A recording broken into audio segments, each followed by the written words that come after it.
തിമോഥെയോസിൻ്റെ ഒന്നാം ലേഖനം 1-ാം അധ്യായത്തിൻ്റെ 18 മുതൽ 20 വാക്യത്തിലെ നല്ല മനസ്സാക്ഷി വിശ്വാസവും നല്ല മനസ്സാക്ഷി എന്ന പ്രസംഗത്തിൻ്റെ 2-ാം ഭാഗമാണ് നമ്മൾ കേട്ടുകൊണ്ടിരിക്കുന്നത്. സ്വതന്ത്രം. എന്നെ കേൾക്കുന്ന പ്രിയപ്പെട്ടവരെ, ഞാൻ ഇനി വിഷയത്തിലേക്ക് മടങ്ങി വരിക. ഇവിടെ ഒരു പ്രധാന വിഷയം എൻ്റെ ഹൃദയത്തിൽ ഇന്ന് രാവിലെ സ്പർശിക്കാനിടയായി. ഞങ്ങൾ 2 കർത്താവിൻ്റെ ദാസന്മാരുണ്ട് ഇവിടെ. ഞങ്ങൾ പരസ്പരം ഞാനത് പുള്ളിയോട് ഷെയർ ചെയ്യാനിടയായി തീർന്നു. ഇവിടെ പൗലോസ് പറയുന്നത്, വിശ്വാസവും നല്ല മനസ്സാക്ഷിയുമുള്ളവനായി അവയെ അനുസരിച്ച് നല്ല യുദ്ധസേവ ചെയ്യുക. പോർക്കളത്തിൽ നിൽക്കുന്ന തിമോഥെയോസേ, ലോകം, ജഡം, പിശാചിനോട് പോരാടാൻ നിനക്ക് കഴിയണമെങ്കിൽ നിനക്ക് വിശ്വാസം വേണം, നിനക്ക് നല്ല മനസ്സാക്ഷി വേണം. അവിടെ എൻ്റെ ഹൃദയം കയറി ഉടക്കാനിടയായത് രാവിലെ. നല്ല മനസ്സാക്ഷി. അതാ പൗലോസ് പറയുമ്പോഴായി മനസ്സാക്ഷി നല്ലതല്ലെങ്കിൽ സംഭവിക്കുന്ന ദുരന്തം, ഭയാനകമായ അനുഭവം എന്താണെന്ന് ബഹുമാനപ്പെട്ട പാസ്റ്റർമാരെടുത്ത് പഠിപ്പിക്കാത്തത് കൊണ്ട് വിശ്വാസികൾക്ക് അതിനെ ലഘുവായിട്ട് അവർ കാണുക. ഇവിടെ പൗലോസ് പറയുന്നത്, നീ നല്ല മനസ്സാക്ഷിയുള്ളവനായി അവയനുസരിച്ച് നല്ല യുദ്ധസേവ ചെയ്യുക. ചിലർ നല്ല മനസ്സാക്ഷി തള്ളിക്കളഞ്ഞിട്ട് അവിടെ വിശ്വാസ കപ്പൽ തകർന്നു പോയി. നല്ല മനസ്സാക്ഷി മലിനമായാൽ വിശ്വാസ കപ്പൽ തകർന്നു പോകും. അർത്ഥം, വിശ്വാസമില്ലാത്തൊരു അവിശ്വാസിയായി പോകും. പേര് പെന്തക്കോസ്തുകാരൻ, പേര് വിശ്വാസി, വിശ്വാസമില്ല. ചിന്തിക്കാധികം മക്കളെ, ഞാൻ ഈ പറയുന്നതിൽ എന്തെങ്കിലും യാഥാർത്ഥ്യമുണ്ടെങ്കിൽ എടുക്കുക, അല്ലെങ്കിൽ എടുത്ത് ദൂരെ കളഞ്ഞിരിക്കുക ഈ മെസ്സേജ്. ഹല്ലേലൂയ. വിശ്വാസമില്ലാത്ത വിശ്വാസികളെ കൊണ്ട് നിറഞ്ഞു കിടക്കുന്ന ആത്മീയ ഗോളം. ഹല്ലേലൂയ, ഹല്ലേലൂയ, സ്തോത്രം. വിശ്വാസത്തിന്റെ കണിക പോലും ഇല്ലാത്ത വിശ്വാസികൾ. ഈ വിശ്വാസത്തെക്കുറിച്ച് യൂദ പറയുന്ന ഒരു പ്രമാണം, ഒരിക്കലായി ഫലമേൽപ്പിക്കപ്പെട്ട വിശ്വാസ പ്രമാണം. യൂദയുടെ ലേഖനം 3-ാം വാക്യം. ഒരിക്കലായി ഫലമേൽപ്പിക്കപ്പെട്ട വിശ്വാസത്തിന് വേണ്ടി പോരാടണമെന്നുള്ളത്, അതിന്റെ ശരിയായ മൂലഭാഷയിൽ ഒരിക്കലായി ഫലമേൽപ്പിക്കപ്പെട്ട വിശ്വാസ പ്രമാണത്തിന് വേണ്ടി പോരാടണം. നമ്മൾ വിശ്വാസ പ്രമാണത്തിൽ ജീവിക്കുന്നവരാ. ആ പ്രമാണത്തിൽ നിലനിൽക്കാൻ വേണ്ടി നീ പോരാടണം. ആരോട് പോരാടണം? ലോകത്തോടും ജഡത്തോടും പിശാചിനോട് പോരാടണം. നിന്റെ വിശ്വാസം തകർത്ത് കളയുവാൻ, നിന്റെ വിശ്വാസത്തിൽ നിന്നെ വ്യതിചലിപ്പിച്ചു കളയുവാൻ ദുഷ്ടനായ സാത്താൻ പോരാടുന്ന മേഖലകളുണ്ട്. അവിടെ പിശാചിനോട് പോരാടി വിശ്വാസത്തെ തകർത്ത് കളയുന്ന വിഷയങ്ങളോട് പോരാടി വിജയം പ്രാപിച്ചില്ലെങ്കിൽ നമ്മുടെ വിശ്വാസം ദുഷ്ടൻ തകർത്ത് കളയും. ഹല്ലേലൂയ, സ്തോത്രം, സ്തോത്രം.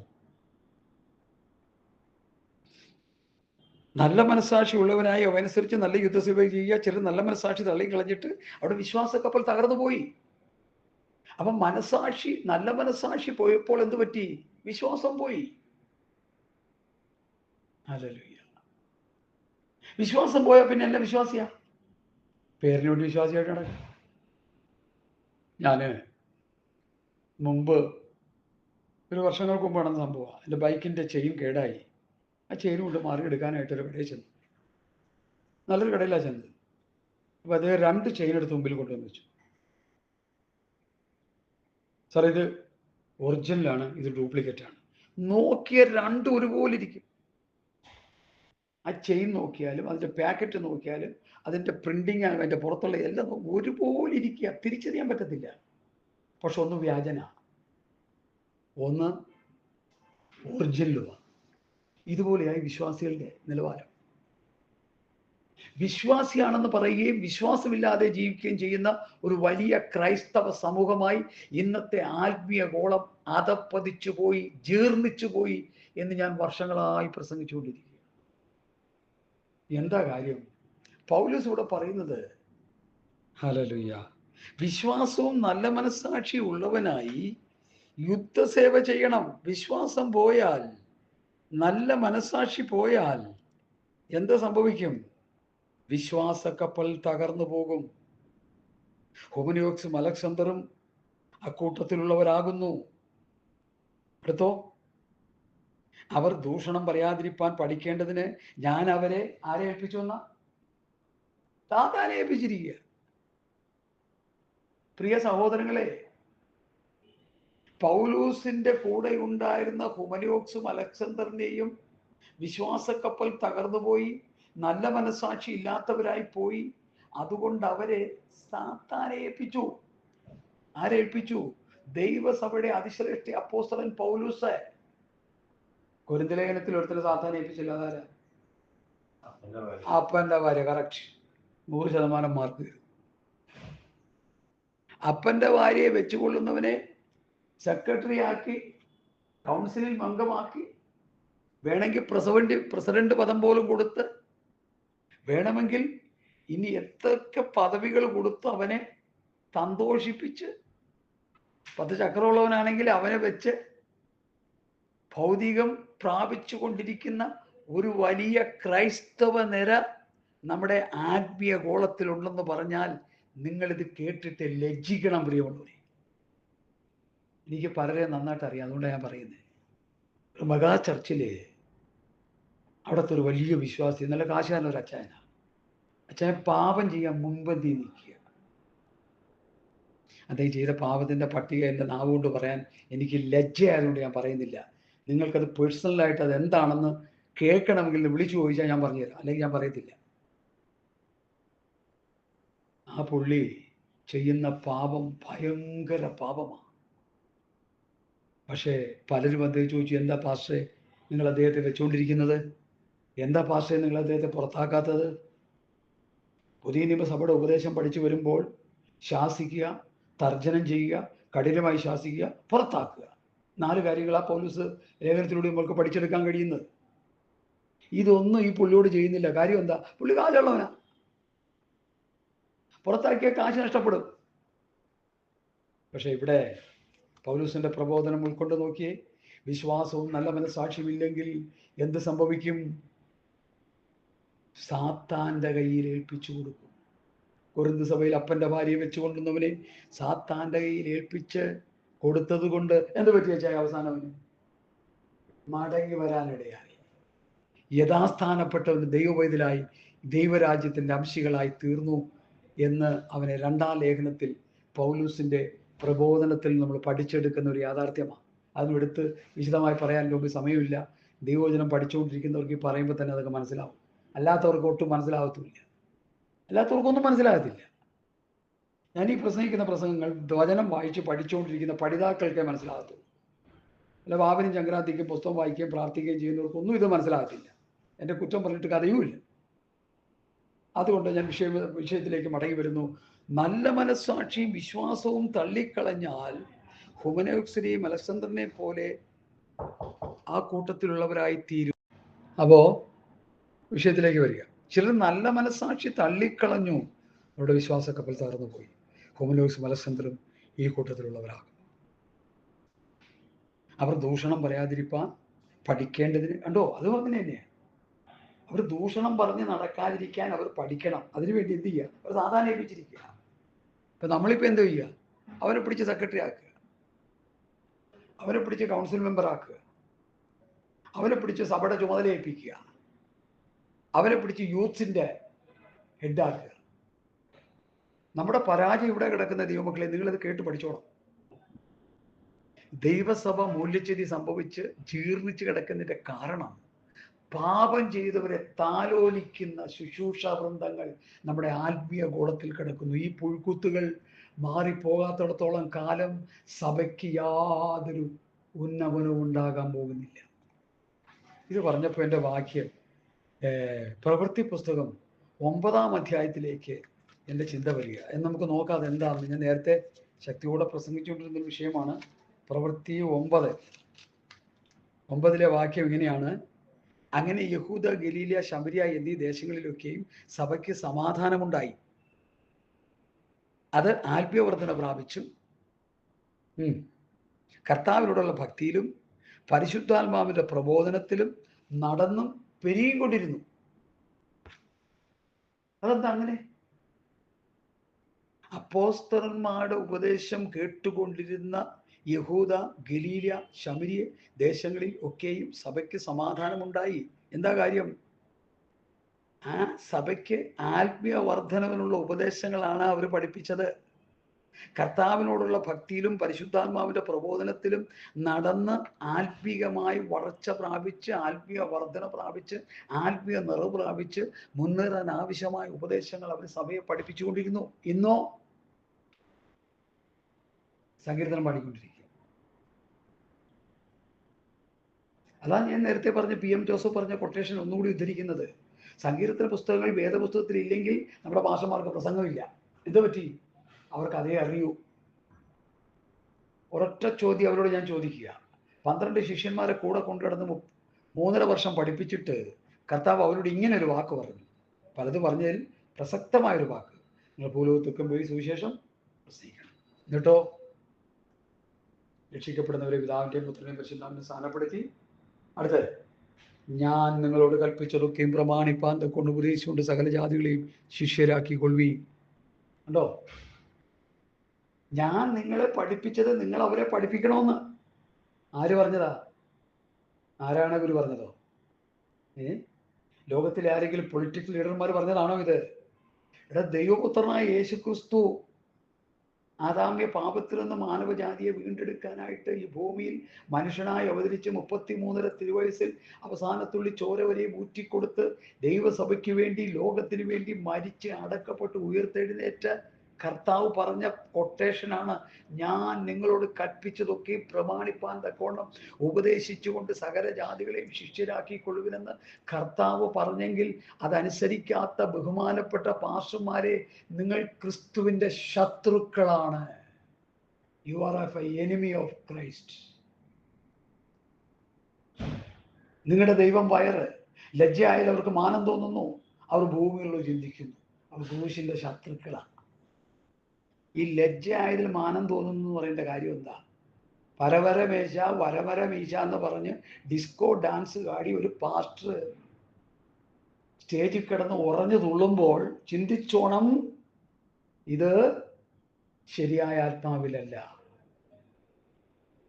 Is a enemy of Christ. ക്രൂശിന്റെ ശത്രുവാണ് അദ്ദേഹം.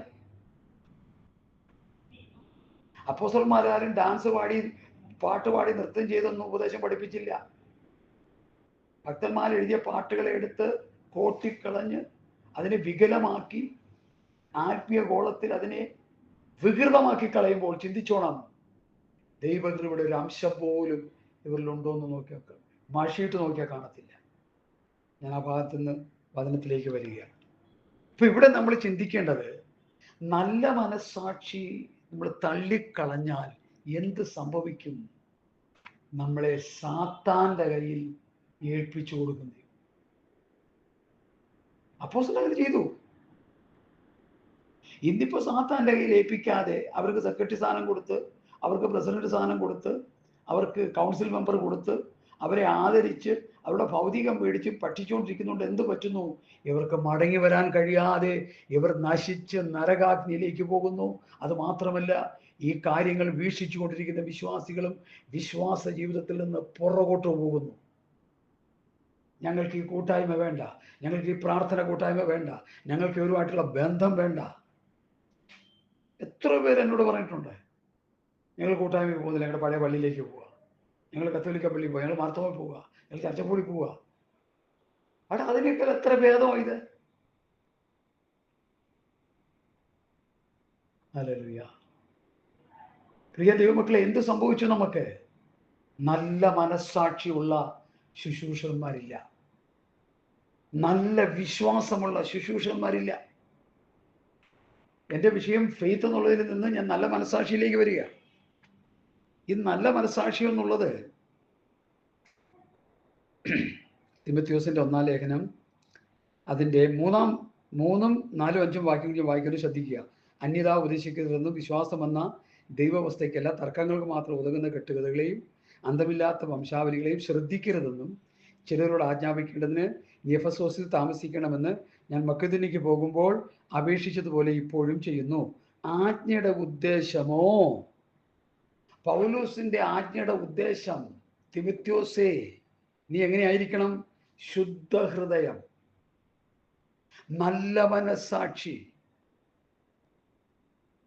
നിർവ്യാജ വിശ്വാസം. അവിടെയും ഫെയ്ത്ത് വന്നു, മനസ്സാക്ഷിയും വിശ്വാസവും അവിടെ കയറി വന്നു. ഒന്നുകൂടി പൗലോസ് കൂട്ടി പറയുന്നു, എന്താണ്? ശുദ്ധ ഹൃദയം.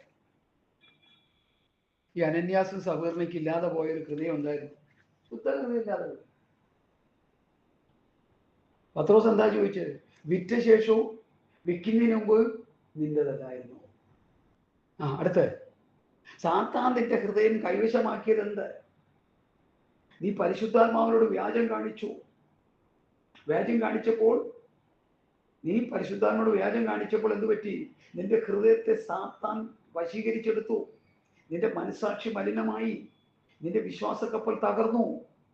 അനന്യാസും സഫീറയും ദൈവത്തിന്റെ കോപഹേതുവായി അവിടെ തീരാനിടയായി. ഇത് പുതിയ നിയമത്തിൽ അനേകർക്ക് ഒരു മാതൃകയായി നിൽക്കുക അനന്യാസും സഫീറയും. ഹല്ലേലൂയ. അഹരോന്റെ 2 കൊച്ചുമക്കള് തങ്ങളോട് കൽപ്പിച്ചതല്ലാത്ത അന്യാഗ്നി യഹോവയുടെ സന്നിധിയിൽ കൊണ്ടുവന്നപ്പോൾ എന്ത് ചെയ്തു? അവർ ദഹിച്ചു പോയി.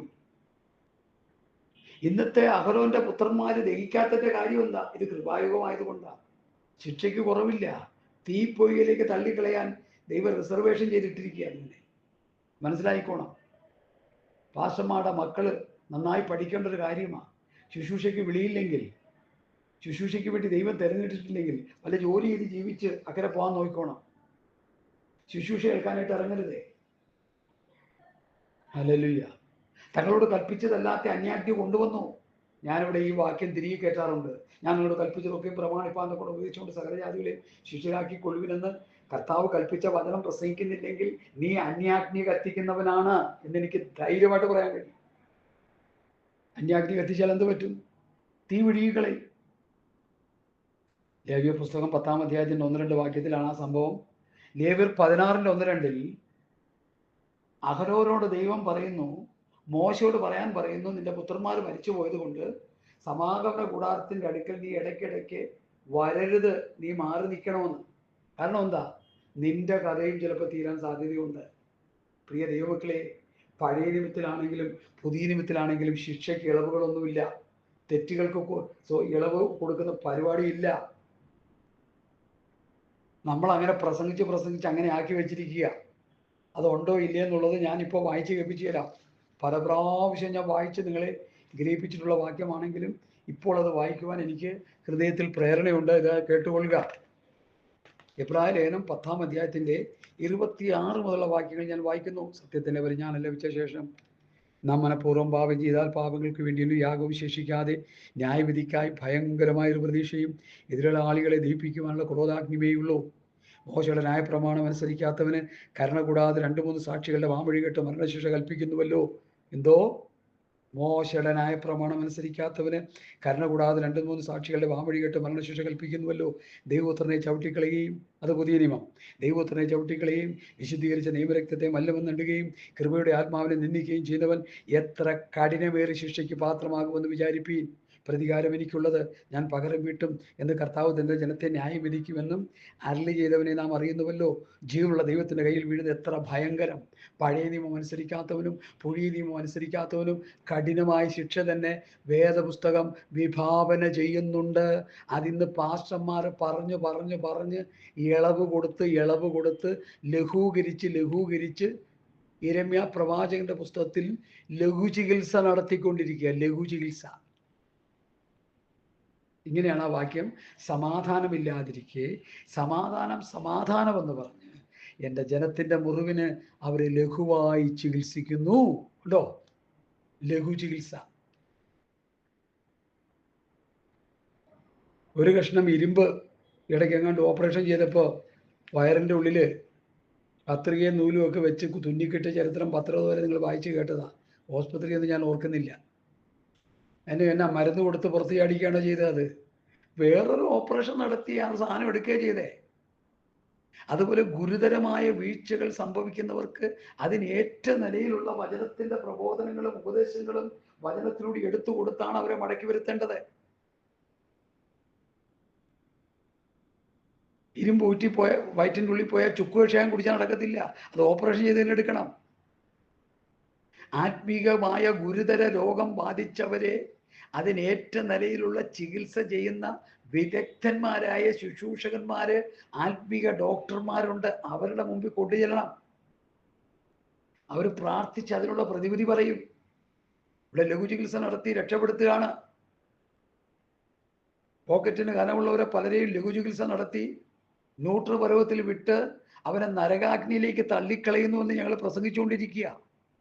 എന്നെ കേൾക്കുന്ന പ്രിയപ്പെട്ടവരെ, വിശ്വാസവും നല്ല മനസ്സാക്ഷിയും നഷ്ടപ്പെടുത്തി കളഞ്ഞാൽ ഇവിടെ എന്താ സംഭവിച്ചത്? ഹുമനിയോസ് അലക്സാണ്ടറിനെ പോലെ അവർ ദൂഷണം പറയാതിരിക്കേണ്ടതിന്, പഠിക്കേണ്ടതിന് അവരെ സാത്താന്റെ കയ്യിൽ ഏൽപ്പിച്ചു. സാത്താന്റെ കയ്യിൽ അവരെ ഏൽപ്പിച്ചു കൊടുത്തു. ഹല്ലേലൂയ. ഇന്ന് മനസ്സാക്ഷി നഷ്ടപ്പെടുത്തിയവരും വിശ്വാസമില്ലാത്തവരും യാതൊരു ആത്മീക ഗുണവുമില്ലാത്ത ഒട്ടനവധി വിശ്വാസികൾ ആത്മീയ ഗുണത്ത് കിടപ്പുണ്ട്. അവരെ എങ്ങനെ നന്നാക്കിയെടുക്കാൻ കഴിയും?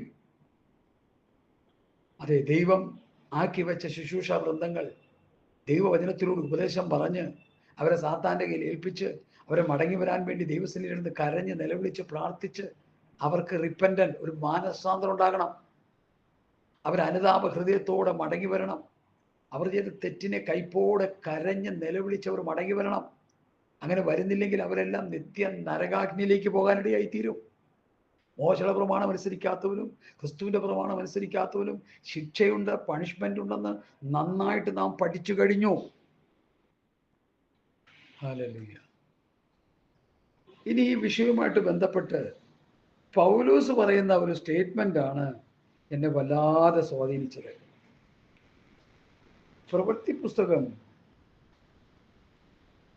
22 അധ്യായം അതിന്റെ 30 വാക്യവും പ്രവൃത്തി പുസ്തകം 23 1 വാക്യവും ഞാൻ വായിക്കുന്നു. ശ്രദ്ധിച്ചു കേൾക്കണം. പിറ്റേന്നാൾ യഹൂദന്മാർ പൗലോസിന്റെ മേൽ ചുമത്തുന്ന കുറ്റത്തിന്റെ സൂക്ഷ്മം അറിയുവാൻ ഇച്ഛിച്ചിട്ട് അവൻ മഹാപുരോഹിതന്മാരും ന്യായാധിപ സംഘമൊക്കെയും കൂടി വരുവാൻ കൽപ്പിച്ചു. അവനെ കെട്ടടിച്ച് താഴെ കൊണ്ടുവന്ന് അവിടെ മുമ്പാകെ നിർത്തി. റോമിലേക്ക് കൊണ്ടുപോകാൻ പൗലോസിനെ ആരൊക്കെ കൊണ്ടുപോവാ? ന്യായാധിപ സംഘവും മഹാപുരോഹിതന്മാരും യഹൂദ മതാനുസാരികളുമായ യഹൂദർ, ഒരു വലിയ കൂട്ടം പൗലൂസിനെതിരെ കുറ്റാരോപണം നടത്തിക്കൊണ്ടിരിക്കുക. റോമയിലേക്കുള്ള യാത്രവേളയിൽ അവനെ കെട്ടഴിവിച്ച് മഹാപുരോഹിതന്മാരുടെയും ന്യായാധിപ സംഘം കൂടി വന്ന് അവരുടെ മുമ്പിൽ കൊണ്ടുവന്ന് കെട്ടഴിച്ച് നിർത്തി. പൗലൂസ് അവരോട് പറയുന്ന ഒരു പ്രസ്താവന കേട്ട് ഞാൻ കോരിത്തരിച്ചുപോയി. പൗലൂസ് പറയുകയാണ്, പൗലൂസ് ന്യായാധിപ സംഘത്തെ ഉറ്റുനോക്കി, സഹോദരന്മാരെ, ഞാൻ ഇന്നേ ദിവസത്തോളം കേവലം നല്ല മനസ്സാക്ഷിയോടുകൂടി ദൈവത്തിന് മുൻപാകെ നടന്നിരിക്കുന്നു.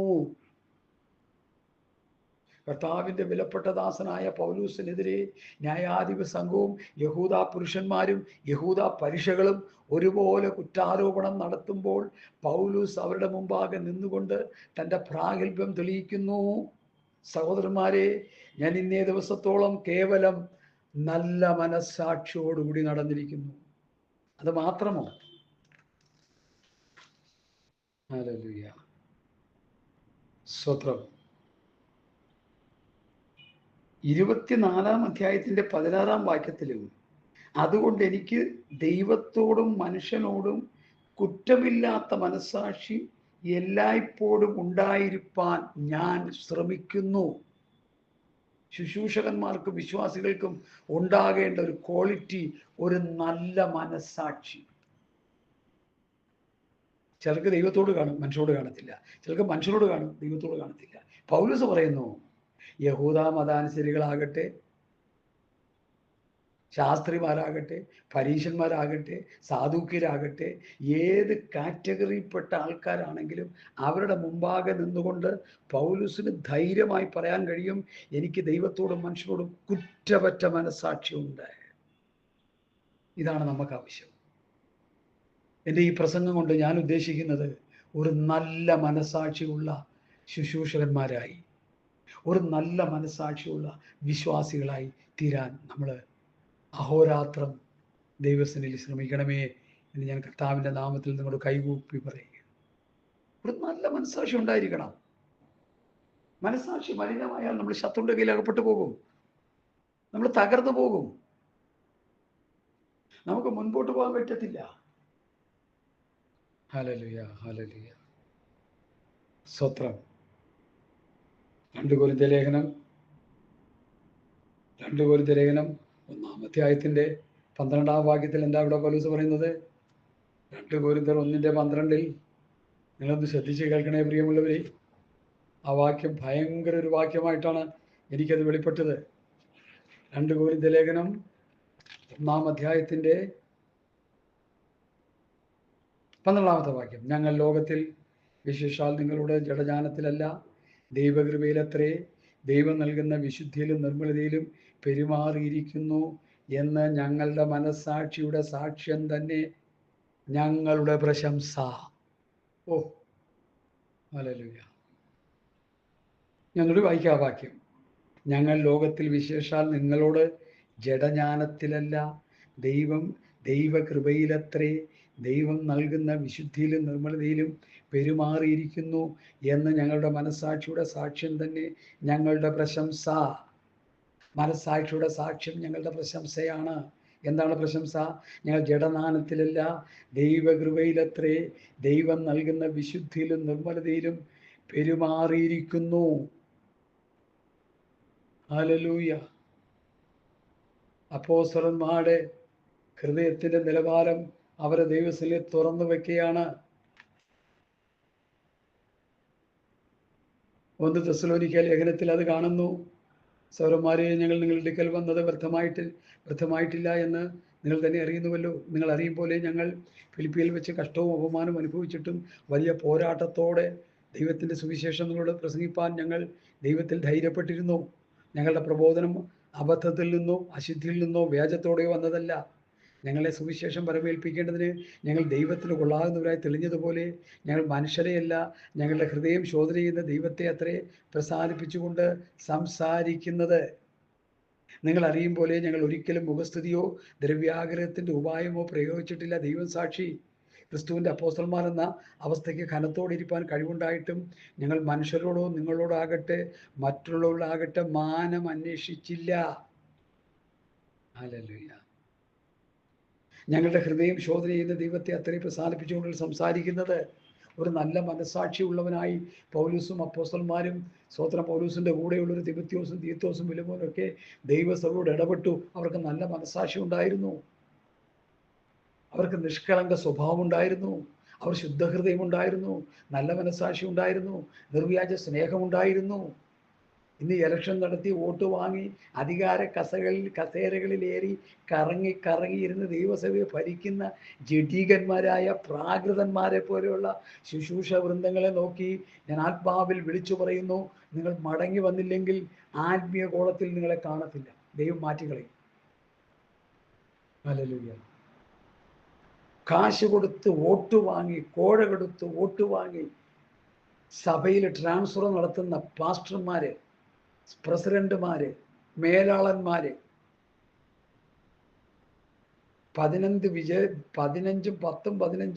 വിദേശ വിശ്വാസികളുള്ള സഭയിൽ ശുശ്രൂഷകനായി വാഴ്ച നടത്താൻ 3, 4, 5 ലക്ഷം രൂപ കോഴ മേടിക്കുന്ന അധികാരം നടത്തുന്ന ജഡീകന്മാരോട് എനിക്ക് പറയാനുള്ളത്,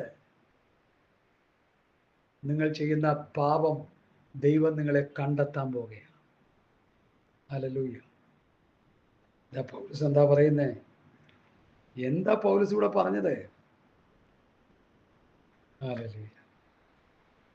എനിക്കത് വായിച്ചിട്ട് എൻ്റെ ഹൃദയം പിടച്ച് വികസിക്കുക. ഞങ്ങളുടെ പ്രബോധനം അബദ്ധത്തിൽ നിന്നോ അശുദ്ധിയിൽ നിന്നോ വ്യാജത്തോടെയോ വന്നതല്ല. ഞങ്ങളെ സുവിശേഷം വരവേൽപ്പിക്കേണ്ടതിന് ഞങ്ങൾ ദൈവത്തിന് കൊള്ളാകുന്നവരായി തെളിഞ്ഞതുപോലെ ഞങ്ങൾ മനുഷ്യരെയല്ല, ഞങ്ങളുടെ ഹൃദയം ശോധന ചെയ്യുന്ന ദൈവത്തെ അത്രയും പ്രസാദിപ്പിച്ചുകൊണ്ട് ഞങ്ങൾ സംസാരിക്കുന്നു. ഞങ്ങൾ സംസാരിക്കുന്നത് ദൈവത്തെ പ്രസാദിപ്പിച്ചുകൊണ്ടാ, മനുഷ്യരെ അല്ല. ഞങ്ങൾ ദൈവത്തിന് കൊള്ളാകുന്നവരായി തെളിഞ്ഞതുപോലെ. ഹല്ലേലൂയ. ഞങ്ങൾ മനുഷ്യരെയല്ല, ഞങ്ങളുടെ ഹൃദയം ശോധന ചെയ്യുന്ന ദൈവത്തെ അത്രയും പ്രസാദിപ്പിച്ചുകൊണ്ട് സംസാരിക്കുന്നു. നിങ്ങൾ അറിയും പോലെ ഞങ്ങൾ ഒരിക്കലും മുഖസ്തുതിയോ ദ്രവ്യാഗ്രഹത്തിൻ്റെ ഉപായമോ പ്രയോഗിച്ചിട്ടില്ല. ദൈവം സാക്ഷി. ദ്രവ്യാഗ്രഹത്തിൻ്റെ ഉപായം പ്രയോഗിച്ചിട്ടില്ല. 10-15 വിദേശ വിശ്വാസികളുള്ള സഭയ്ക്ക് വേണ്ടി കോഴ കൊടുത്ത് പാസ്റ്റർമാരെ നിയമിക്കുന്ന ദ്രവ്യാഗ്രഹികളെ, നിങ്ങളുടെ പാപം നിങ്ങളെ കണ്ടെത്തുന്ന സമയം വരുന്നു. മാനസാന്തരപ്പെട്ട് മടങ്ങി വന്നുകൊള്ളുക. ഇതെനിക്ക് പറയാനൊരു നിയോഗം കിട്ടുന്നതുകൊണ്ട് ഞാനങ്ങ് പറയുക.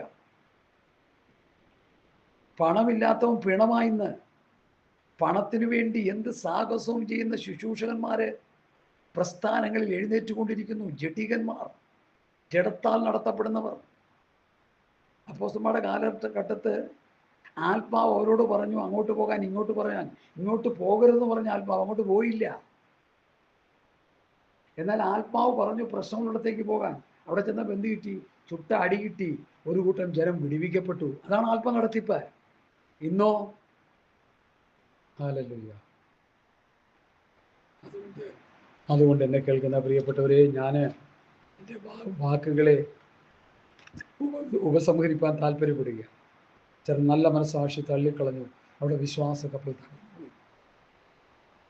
ശൗലിൻ്റെ പിറകെ ദാവീദിനെ അന്വേഷിച്ച് നടക്കുന്ന, ദാവീദിൻ്റെ പിറകെ അന്വേഷിച്ച് നടക്കുന്ന ശൗലിൻ്റെ പിറകെ അന്വേഷിച്ച് നടക്കുന്ന ദാവീദിനെ ഒരു ഗുഹയിൽ വെച്ച് ശൗലിനെ കിട്ടി. സ്തോത്രം. എന്നാൽ ശൗലിൻ്റെ വസ്ത്രാംഗം മുറിച്ചെടുത്തു. അല്ലേ? അറിയാമോ? വസ്ത്രാംഗം മുറിച്ചെടുത്ത കാര്യം, എനിക്ക് നിന്നെ കാണാനിടയായി, നിന്നെ ഞാൻ കണ്ടു, പക്ഷെ നിന്നെ ഞാൻ കൊന്നില്ല. ഞാനിവിടെ വന്നു നിന്നെ കണ്ടു, അതുകൊണ്ട് വസ്ത്രാംഗം മുറിച്ചെടുത്തു. അവിടെ പുസ്തകത്തിൽ എഴുതിയ, സത്യവേദ പുസ്തകത്തിൽ എഴുതിയ വായിച്ച് ഞെട്ടിപ്പോയി. അഭിഷേകം നഷ്ടപ്പെട്ട ശൗലിൻ്റെ വസ്ത്രാംഗം മുറിച്ചെടുത്തപ്പോൾ മനസ്സാക്ഷി കുത്തി തുടങ്ങി. ഹല്ലേലൂയ. സ്തോത്രം. എന്താ അത് നമുക്ക് തരുന്നത്? അവരൊരു നല്ല മനസ്സാക്ഷി ഉണ്ടായിരുന്നു. ഹല്ലേലൂയ. ഞാൻ ശുശ്രൂഷകന്മാരെ കുറ്റം പറയുന്നെങ്കിൽ അവർ ചെയ്യുന്ന പാപത്തിനെതിരെയാണ് എൻ്റെ ശബ്ദം. ഹല്ലേലൂയ. അവിടെ നല്ല മനസ്സാക്ഷി നഷ്ടപ്പെട്ടാൽ നിങ്ങൾ സാത്താൻ്റെ കയ്യിലായിപ്പോകുമെന്നുള്ളതാണ് എൻ്റെ ഭയം. അതുകൊണ്ട് മടങ്ങി വരാനാണ് ഇന്ന് പൽക്കാലം ഞാൻ ശുശ്രൂഷകന്മാരോട് പറയുന്നത്. ഞാൻ ആരെയും കീറി മുറിക്കുകയും കൊല്ലാനും കോടതിക്കും കേസിനും വഴക്കിനും ഒന്നും ഞാൻ പോകാറില്ല. എനിക്കെൻ്റെ ആവശ്യമില്ല. പക്ഷേ അനീതിക്കെതിരെ ദൈവവചനമെന്ന വാളെടുത്ത് തലങ്ങളും വിലങ്ങലും വെട്ടുവാൻ ദൈവത്തിൻ്റെ ആത്മാവിലേക്ക് നിയോഗം തരുന്നത് കൊണ്ടാണ് ഞാനത് ചെയ്യുന്നത്. പ്രിയമുള്ളവരെ, നമ്മൾ മനസ്സിലാക്കണം. Hallelujah, hallelujah, hallelujah. ഇവിടെ നല്ല മനസ്സാക്ഷി തള്ളിക്കളഞ്ഞിട്ട് അവിടെ വിശ്വാസ കപ്പൽ തകർന്നു പോയി. നമ്മളാരും ഹുമനോസിനെയും അലസണ്ടറിനെ പോലെ ആയി തീരരുത്. സാത്താൻ്റെ കയ്യിൽ ഏൽപ്പിക്കപ്പെടുന്നവരായി നമ്മൾ തീരരുത്. നമുക്കൊരു നല്ല മനസ്സാക്ഷിയുണ്ട്.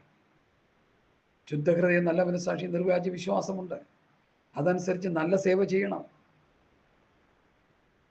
പൗലോസിനെ പോലെ ശാസ്ത്രിമാരും മഹാപുരോഹിതന്മാരും യഹൂദ മതാനുസാരികളുടെ മുൻപാകെ സുവിശേഷ നിമിത്തം ബന്ധിക്കപ്പെട്ട് പോകുന്ന പൗലൂസിനെ, റോമിലേക്ക് കൊണ്ടുപോകുന്ന പൗലൂസിനെ കെട്ടടിച്ച് നിർത്തിയ പൗലൂസ് പറയുന്നത്, സഹോദരന്മാരെ, എനിക്ക് നല്ല മനസ്സാക്ഷി എന്നോളം. അത് മാത്രമല്ല, എനിക്ക് ദൈവത്തോടും മനുഷ്യനോടും കുറ്റമറ്റ മനസ്സാക്ഷിയുള്ളവനായിരിക്കാൻ ഞാൻ എപ്പോഴും ശ്രമിക്കും. അതുകൊണ്ട് സഹോദരങ്ങളെ, കുറ്റമറ്റ മനസ്സാക്ഷിയുള്ളവരായി, മനസ്സാക്ഷി മലിനപ്പെട്ടു പോകാത്തവരായി, മനസ്സാക്ഷി നമ്മളെ കുറ്റം വിധിക്കുന്നവരായി തീരാതെ, മനസ്സാക്ഷി കുറ്റം വിധിക്കുന്നെങ്കിൽ മടങ്ങി വന്ന് യഥാസ്ഥാനപ്പെടുന്നവരായി തീരുവാൻ ഈ ചെറിയ സന്ദേശത്തിൻ്റെ മുൻപിൽ ഒന്ന് ഏൽപ്പിച്ചു കൊടുത്ത് പ്രാർത്ഥിക്കുവാൻ ഞാൻ നിങ്ങളോട് ബുദ്ധി പറയും. ഹല്ലേലൂയ. നല്ല മനസ്സാക്ഷി തള്ളിക്കളഞ്ഞ ഹുമനോസ് മലസന്തറിനെയും സാത്താൻ്റെ കയ്യിൽ ഏൽപ്പിച്ചു കൊടുത്തു. അതുപോലെ ഈ ദൂത് കേട്ടുകൊണ്ടിരിക്കുന്നവർ, നിങ്ങൾ നല്ല മനസ്സാക്ഷി തള്ളിക്കളഞ്ഞവരാണെങ്കിൽ നിങ്ങൾ സാത്താൻ്റെ കയ്യിൽ അകപ്പെട്ടു പോകും. അകപ്പെടുന്നത് എന്തിനാ? മടങ്ങി വരാൻ. മടങ്ങി വരേണ്ട പോലെ ദൈവവചനമനുസരിച്ച് മടങ്ങി വന്നില്ലെങ്കിൽ നിത്യമായ നരകാഗ്നിയിലേക്ക് നിവേദിക്കാനിടയായിത്തീരും. അത് നമുക്ക് ആർക്കും, എനിക്കും നിങ്ങൾക്കും അത് വരരുത്. അതിനുവേണ്ടിയാണ് ഈ എളിയ സന്ദേശം നിങ്ങൾക്കാലം ഞാൻ നിങ്ങളുടെ മുൻപാകെ വയ്ക്കുന്നത്. ഈ വചനങ്ങളാൽ കർത്താവ് നമ്മെ അനുഗ്രഹിക്കുമാറാകട്ടെ. ആമേൻ, ആമേൻ, ആമേൻ, ആമേൻ, ആമേൻ, ആമേൻ. സ്തോത്രം, സ്തോത്രം, സ്തോത്രം, സ്തോത്രം, സ്തോത്രം. നല്ല ദൈവമേ, സ്വർഗീയ പിതാവേ, നിങ്ങൾക്കാലം ഞങ്ങളെ കേൾപ്പിച്ച നല്ല വചനങ്ങൾക്കായി സ്തോത്രം. ഈ വചനങ്ങൾ ഞങ്ങൾക്ക് അനുഗ്രഹമായി തീരട്ടെ. ശുദ്ധഹൃദയം, നല്ല മനസ്സാക്ഷി, നിർവ്യാജ വിശ്വാസമുള്ളവരായി യുദ്ധസേവ ചെയ്യുവാൻ, ലോകത്തോടും പിശാചിനോടും ലോകം ജഡം പിശാചിനോട് യുദ്ധം ചെയ്ത് സത്യമരക്കി കിട്ടി നീതി എന്ന കവചം ധരിച്ച് സമാധാന സൂക്ഷിന്റെ കാലിചെരിപ്പാക്കി സകലദുഷ്ടന്റെ തീയുമ്പളി കെടുപ്പാന്റെ കൊണ്ട് വിശ്വാസം എന്ന് പരിചയം രക്ഷ എന്ന ശിരസ്ത്രവും ദൈവത്തിനും ആത്മാവിന്റെ പാടും ഏത് നേരത്തെ ആത്മാവിൽ പ്രാർത്ഥിച്ചു. പത്രോസിന്റെ 1-ാം ലേഖനം 4-ാം അധ്യായത്തിൽ കഷ്ടത എന്ന ആയുധം പാപം ആയുധമായി ധരിച്ചും ലോകം ജഡം പിശാചിനോട് യുദ്ധം ചെയ്ത് നിത്യതയ്ക്ക് വേണ്ടി ഒരുങ്ങുവാൻ ഈ പ്രബോധനങ്ങൾ ഞങ്ങൾക്ക് മുഖാന്തരമായി ഭവിക്കട്ടെ കർത്താവേ. അവിടെ നിന്ന് അങ്ങനെ ചെയ്തതിനായി സ്തോത്രം. യേശുവിൻ നാമത്തിൽ തന്നെ. ആമേൻ, ആമേൻ, ആമേൻ.